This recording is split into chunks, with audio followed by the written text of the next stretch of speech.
Hello guys, এই ভিডিওটা বানানোর উদ্দেশ্য হচ্ছে সেই সমস্ত মেয়েদেরকে অ্যাওয়্যার করা যারা অনেক কিছু নিয়ে ইনসিকিওর ফিল করে বা অনেক কিছুতে লজ্জা সংকোচ বোধ করে। তো সবার আগে তো একটা কথা বলা যে আমাদের দেশে প্রপার সেক্স এডুকেশনের খুব অভাব, যার জন্য অল্প বয়স থেকে যেমন পিরিয়ডস জিনিসটা কী বা স্যানিটারি ন্যাপকিন আমরা কেন ব্যবহার করি এ বিষয়ে বাচ্চাদেরকে ছোটোবেলায় অ্যাওয়্যার না করার জন্য আস্তে আস্তে যখন বড় হয় তারা, তখন অনেক কিছুই তাদের কাছে খুব রহস্যজনক বা খুব মিস্টেরিয়াস হয়। আর এটা স্বাভাবিক যে যে জিনিসটা আমাদের কাছে মিস্টেরিয়াস সেটার প্রতি একটা কুণ্ঠা তৈরি হয়।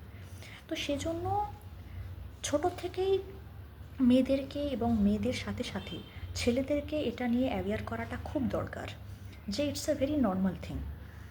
শরীর থেকে আমাদের এই মেনস্ট্রুয়াল সাইকেল বা শরীর থেকে ব্লাড বেরোনো এটা খুবই নর্মাল জিনিস, এবং এর জন্য স্যানিটারি ন্যাপকিন চাওয়ার জন্য যে আমাকে লজ্জিত হতে হবে বা আমি যে মন্দিরে বা রান্নাঘরে যেতে পারবো না এমনটা কিছু নয়, because it's a very normal thing. আমি বাকি মাসে বাকি দিনগুলো আমি যেরকম নর্মালি থাকি আমি সেইভাবেই এই দিনগুলো নর্মালি থাকবো, just a matter of 3 to 4 days। এতে নিজেকে অপরাধী বা অপবিত্র ভাবার কিছু নেই, এবং আমাদের নিজের সঙ্গে সঙ্গে সবাইকে এটা বোঝাতে হবে যে আমি যদি ওপেনলি পিরিয়ডসের ব্যাপারে বা স্যানিটারি ন্যাপকিনের ব্যাপারে কথা বলি, so it's not a tabu.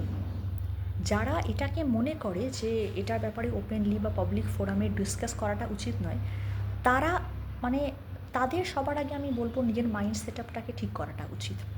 Because simple জিনিস, সহজ জিনিস আমরা যত সহজভাবে নেব ততই ভালো, ততই মঙ্গল, তত আমরাও ভালো থাকবো, আমাদের সমাজটাও ভালো থাকবে।